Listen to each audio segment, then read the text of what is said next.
Coucou tout le monde, bonjour à tous, j'espère que vous allez tous bien les amis. Franchement de mon côté je me porte à merveille par la grâce de Dieu. J'espère que personne ne commence à stresser. Sentez-vous zen, on lâche rien, on a travaillé, donc tout ira. Alors les amis, alors aujourd'hui nous allons travailler en tant que assistante maternelle, d'accord? Comme vous le savez, en EP3, vous seriez comme ça dans la peau d'une assistante maternelle. Donc, les questions peuvent venir, franchement, un peu de tous les côtés pendant l'oral, d'accord? Donc, on va faire une petite série de 10 questions, hein. Comme je l'ai toujours dit, on ne sait jamais ce qui peut venir comme question. Donc, il est toujours important d'avoir, pourquoi pas, toujours une info en plus, d'accord? Alors, si vous êtes très installé, bien installé, si vous avez pris votre bloc-notes, on va tout de suite commencer. Alors, la première question, on peut vous demander s'il est possible, comme ça, pour une assistante maternelle, d'avoir à son domicile un chien. D'accord? Donc, à cette question, la réponse sera oui et non. Oui et non, pourquoi? Parce que tout dépend du type de chien qu'on peut retrouver chez l'assistante maternelle. Si ce sont des chiens de catégorie 1, c'est-à-dire par exemple des pitbulls, cette catégorie, franchement, c'est pas du tout accepté, d'accord, lorsqu'on envisage d'être assistante maternelle. Mais si au contraire, vous avez des chiens de catégorie 2, donc du coup, pour la catégorie de race, la catégorie 2, d'accord, donc souvent c'est des chiens de garde et aussi des chiens de défense, d'accord, donc ça c'est des chiens qui appartiennent à la deuxième catégorie, donc ce sont souvent des chiens de race Tosa, d'accord. Donc pour cette catégorie-là, en fait, vous allez avoir des PMI qui vont pas accepter, d'accord. Et d'autres pourront bien évidemment accepter, mais sous certaines conditions, d'accord. Donc certainement on va vous demander de faire en sorte que les enfants ne soient pas dans les mêmes pièces que le chien ou les chiens que vous avez. Donc ça, ce sera pour uniquement les chiens de catégorie 2, parce qu'on a dit tout à l'heure que la catégorie 1, elle était carrément pas du tout acceptée, d'accord. Mais si votre chien fait partie de la catégorie 2, alors là, il va falloir se rapprocher, hein, d'accord, de la PMI. De toutes les façons, en tant qu'assistante maternelle, on se rapproche beaucoup, voilà, de cette entité-là. Donc, ils vous diront si le chien est accepté ou pas, d'accord, parce que certaines les acceptent. D'autres, par contre, le chien ne devra jamais être dans la maison lorsque les enfants sont présents, d'accord.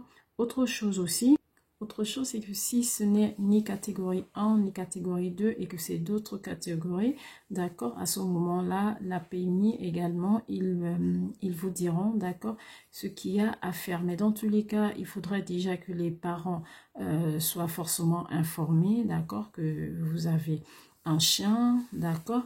Il va falloir aussi toujours ne pas garder vos chiens ou votre chien, d'accord, dans la maison, parce que les enfants seront présents à ce moment-là. Donc voilà, il va falloir peut-être que vous le confiez peut-être à un voisin s'il y a possibilité, d'accord, ou tout simplement que vous laissez le chien, si vous avez un jardin, peut-être vous le laissez dans un endroit où franchement les enfants ne pourront pas s'en approcher et vice versa, d'accord, vraiment pour la sécurité des enfants. Si vous avez par exemple aussi des chats, d'accord, vous allez avoir l'obligation vraiment de faire vacciner vos chats, d'accord. Bon, pour les chiens, forcément, voilà, on a parlé du chien tout à l'heure, donc le chien, oui, il sera vacciné, mais si vous avez également aussi des chats, il serait toujours bien aussi de les faire vacciner, et voilà.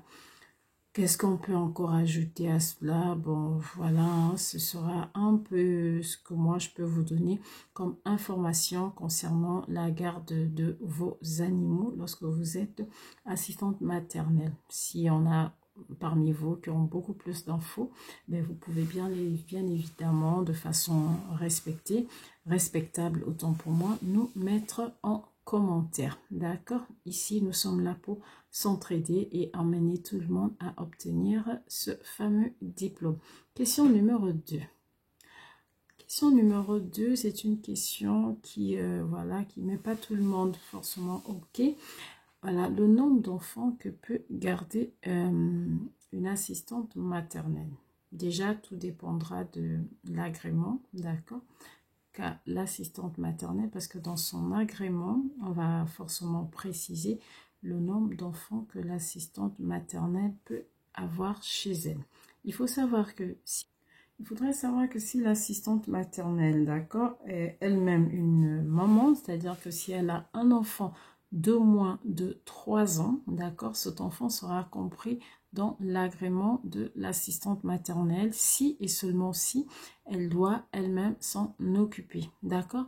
Parce que si, au contraire, l'assistante maternelle laisse son enfant chez une autre assistante maternelle ou tout simplement qu'elle fait garder son enfant par une tierce personne, peut-être, je sais pas, ça peut être ses beaux-parents ou une sœur, je sais pas. À ce moment-là, il n'y a pas de souci, cet enfant ne comptera pas dans l'agrément de l'assistante maternelle. L'enfant compte dans l'agrément, l'enfant de moins de 3 ans, je précise, d'accord, compte dans l'agrément de l'assistante maternelle uniquement lorsque cet enfant est gardé par l'assistante maternelle elle-même. Donc, ça, c'était vraiment pour essayer d'éclaircir les choses. Maintenant, si on revient à notre question qui nous a été posée, à savoir combien d'enfants une assistante maternelle peut accueillir chez elle, il faut se dire qu'elle peut en accueillir au moins jusqu'à 4. D'accord? Jusqu'à 4. Mais il peut arriver qu'elle fasse une demande, surtout dans des endroits bien reculés où le mode de garde est un peu difficile. Par exemple, peut-être dans des campagnes, voilà. Donc, il peut arriver qu'elle ait plus de 4. Elle peut en avoir peut-être 6. Mais c'est vraiment sur des réserves et sur une dérogation bien précise parce que à ces endroits-là, il peut avoir un mode de garde qui est extrêmement compliqué. Mais en général, l'assistante maternelle peut accueillir à son domicile 4 enfants. D'accord? Si, bien évidemment, elle n'a pas un enfant de moins de 3 ans dont elle s'en occupe. Pas qu'elle s'en occupe, mais qu'elle garde pendant ses heures de travail. Question numéro 3. L'assistante maternelle peut-elle accueillir chez elle un enfant qui est malade? D'accord? À cette question, c'est vrai que c'est l'assistante maternelle qui devra elle-même décider hein, si elle veut accueillir l'enfant malade ou pas. Pourquoi? Parce que bon, ça dépend de l'état de l'enfant, d'accord? Si elle se rend compte que l'enfant a vraiment une température qui est très élevée, ou alors que la maladie en fait de l'enfant peut être contagieuse, du coup, s'il ne serait pas très intéressant de prendre l'enfant, sachant qu'on a bien évidemment d'autres enfants aussi à notre domicile, d'accord?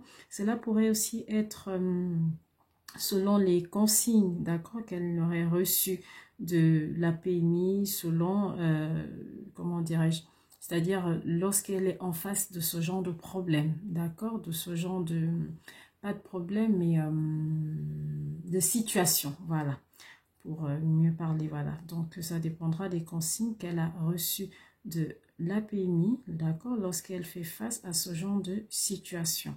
D'accord, donc franchement, tout dépendra, comme je disais tantôt, soit elle se rend compte que l'enfant, la température est très élevée, ou alors que la maladie de l'enfant peut être contagieuse, du coup ce n'est pas bien pour les autres enfants, ou tout simplement parce que lorsqu'elle avait déjà parlé de ce genre de...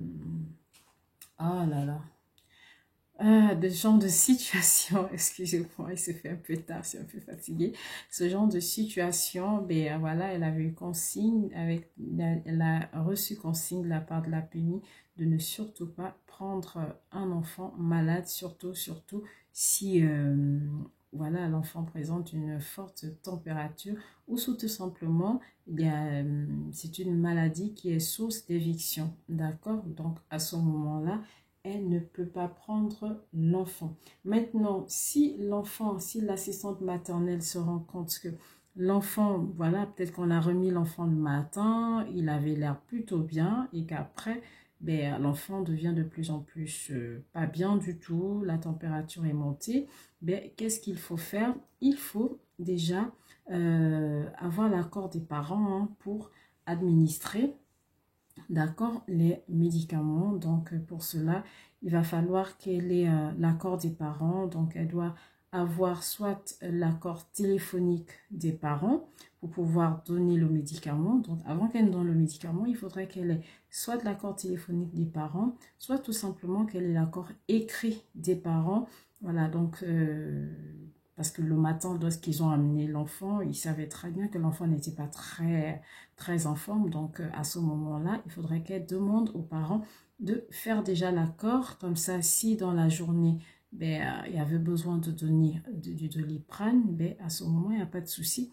Elle peut, sans difficulté, voilà, administrer à l'enfant. D'accord? Et aussi, il faut surtout, vraiment ne pas oublier, c'est d'avoir une ordonnance du médecin, d'accord? Sinon, du pédiatre, voilà. Et cette ordonnance, elle doit surtout être datée et de moins de 3 mois, d'accord? Donc, l'ordonnance doit toujours être datée de moins de 3 mois pour des enfants qui ont moins de 2 ans. D'accord? Donc, pour des enfants de moins de 2 ans, il faudrait qu'elle ait obligatoirement une ordonnance. D'accord?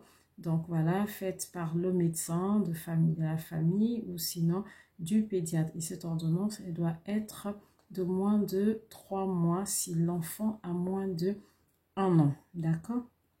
Et si au contraire, c'est un enfant de plus d'1 an, voilà, d'accord, l'ordonnance elle doit être de moins de 6 mois. D'accord? Voilà, c'est beaucoup de petites informations comme ça, mais je vous assure, c'est des questions qui viennent souvent et on s'embrouille parce que entre l'enfant de moins d'1 an et l'enfant de plus d'1 an, ce n'est vraiment pas la même chose. D'accord? Donc l'ordonnance doit être moins de 3 mois pour un enfant qui n'a pas plus de 2 ans. Et lorsque l'enfant a plus de 2 ans, ben, l'ordonnance doit être moins de 6 mois, d'accord?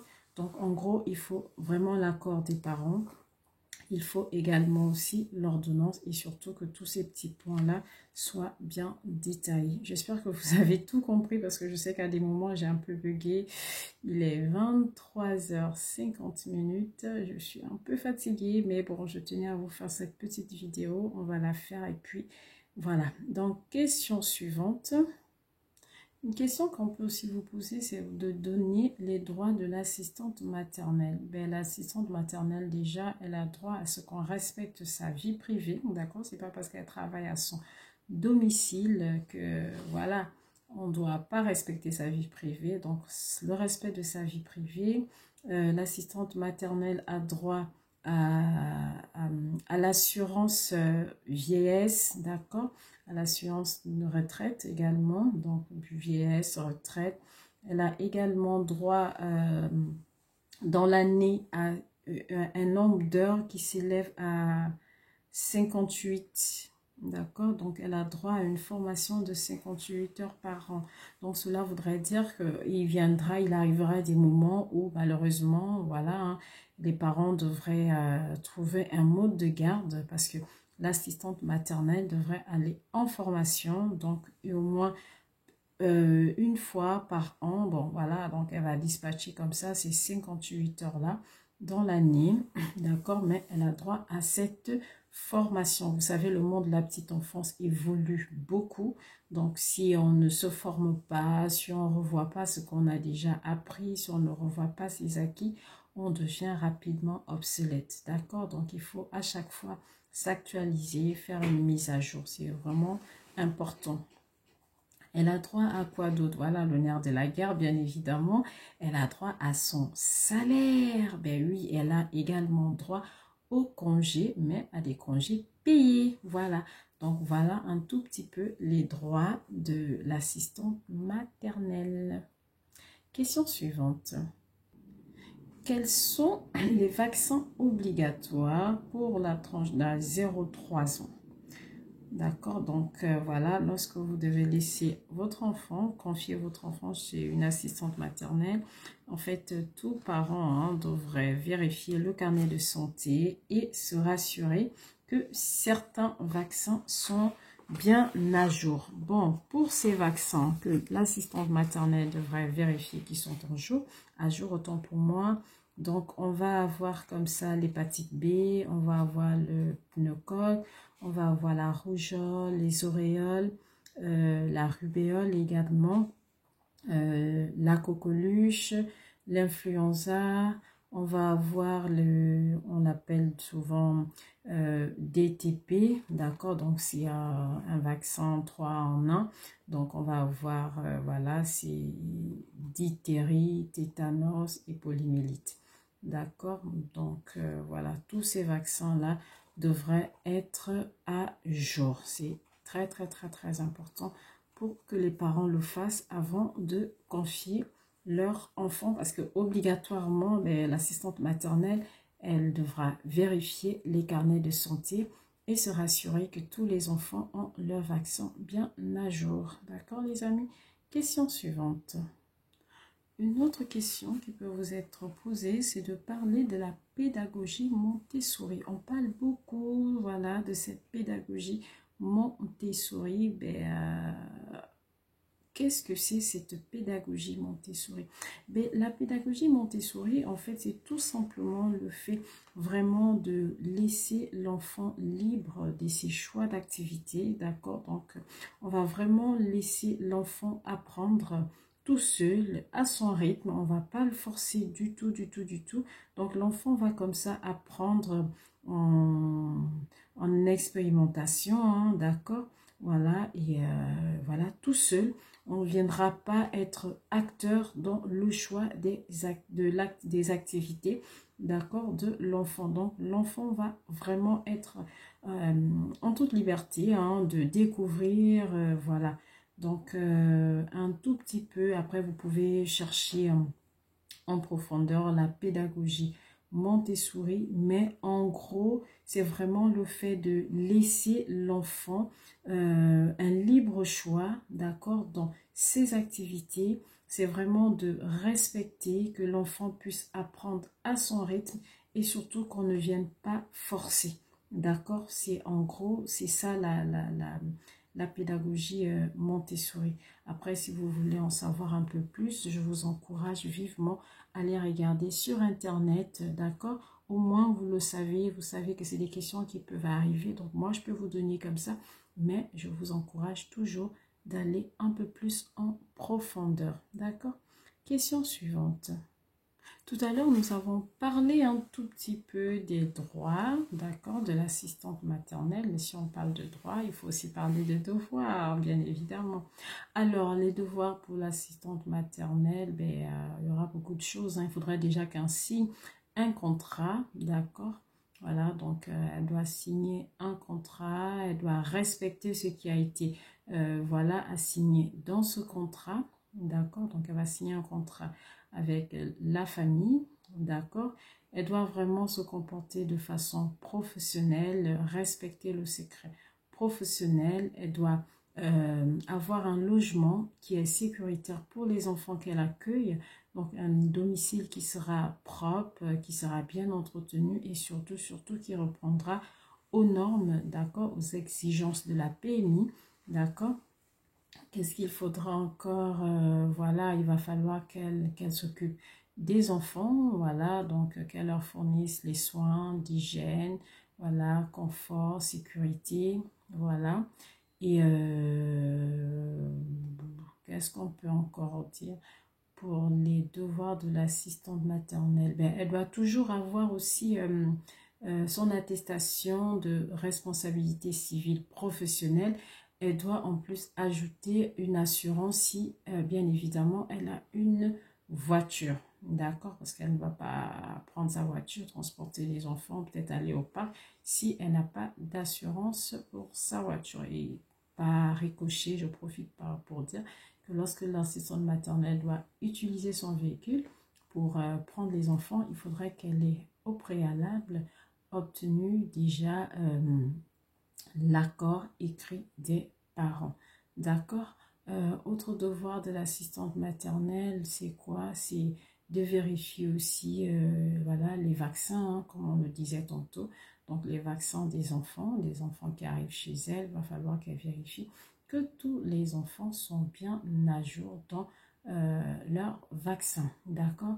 L'assistante maternelle doit également respecter les souhaits des parents parce que ici nous sommes en coéducation, d'accord? Donc voilà, les enfants ont leur façon déjà, voilà, leurs habitudes chez eux et ces habitudes-là doivent être une continuité, d'accord? Si l'enfant a pour habitude de dormir par exemple 3 heures, 3 fois, autant pour moi, dans la journée, ben, il faudrait que chez l'assistante maternelle, cela puisse continuer si l'enfant a l'habitude de prendre 2 biberons le matin ou dans la journée, je ne sais pas. Il faudrait que tout cela soit bien respecté chez l'assistante maternelle. Donc, l'assistante maternelle devrait vraiment respecter les souhaits des parents dans l'objectif de vraiment faire une continuation de ce que les parents font chez eux. Alors, je pense que les amis, on va s'arrêter là. Honnêtement, je suis fatiguée. Donc, il est minuit, 1 minute.